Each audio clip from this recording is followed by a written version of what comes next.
Now, we're dealing with some major labor issues right now. We just talked about one of them. And let's start now with Canada Post. And this is really bad timing for a potential strike, Ari. Absolutely. And we do tend to talk a lot about strike action here at the Business Center. It's tending to weigh on companies' bottom lines a lot in a very difficult year for making profits. And that's what Canada Post has also been struggling with. And the union representing its workers is looking for more.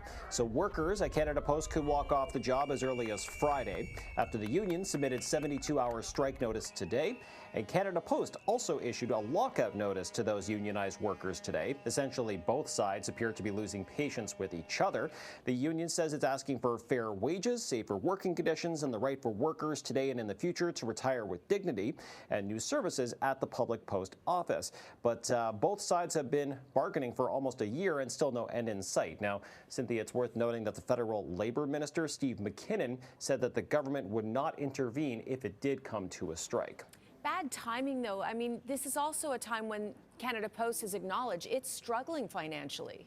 Yeah, we've talked about it a few times as well. It's actually losing money with a lot of competition from the likes of FedEx, Purolator, and also UPS. So this could just drive more people to those other ways of dealing with the mail. All right. There's only so much Canada Post can do. Exactly. Now, the federal government is taking steps to end the strikes that are plaguing some major Canadian ports. Yeah, the same day that we find out that the Labour Minister says that he would not intervene in the Canada Post strike if it does come to a strike by Friday, the same day McKinnon did intervene in the port workers' strike in BC and Montreal today to force binding arbitration. And this follows similar action by the federal government after the rail strike in August. Now, experts said that these strikes on the East and West Coast were costing the economy hundreds of millions of dollars every day, which was a similar warning during the rail strike. So it appears that when it comes to certain strike action that impacts the Canadian economy this severely, that's when the government tends to intervene. Although it's worth noting that the rail strike barely lasted a day before the government stepped in, while these port strikes lasted several weeks. And unions have expressed disappointment at the government, saying that these interventions undermine the negotiating power that unions are meant to give workers.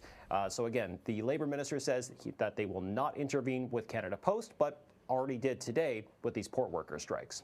Okay, and last but not least, Ari, one big box retailer is seeing a sales surge, but the reason is rather unfortunate.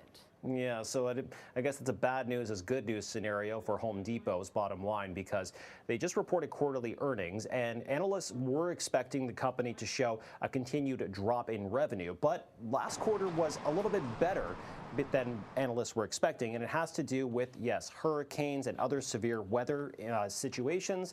So Home Depot saw increased revenue for things like generators, lumber, and cleanup products. So it actually wasn't as bad as analysts were expecting. Home Depot even increased its outlook for the near term, expecting that there could be more severe weather events. Still, overall sales continue to fall. Generally, consumers are postponing larger projects like remodeling due to constrained budgets, so they're just doing whatever is necessary. For instance, if a pipe is leaking, fix the pipe. Don't necessarily redo the bathroom or the kitchen because it's just not in the budget. And when it comes to these weather events, maybe people are setting aside more money for things to protect their homes. All right, Ari, as always, great to talk to you today. You as well, Cynthia. See you tomorrow.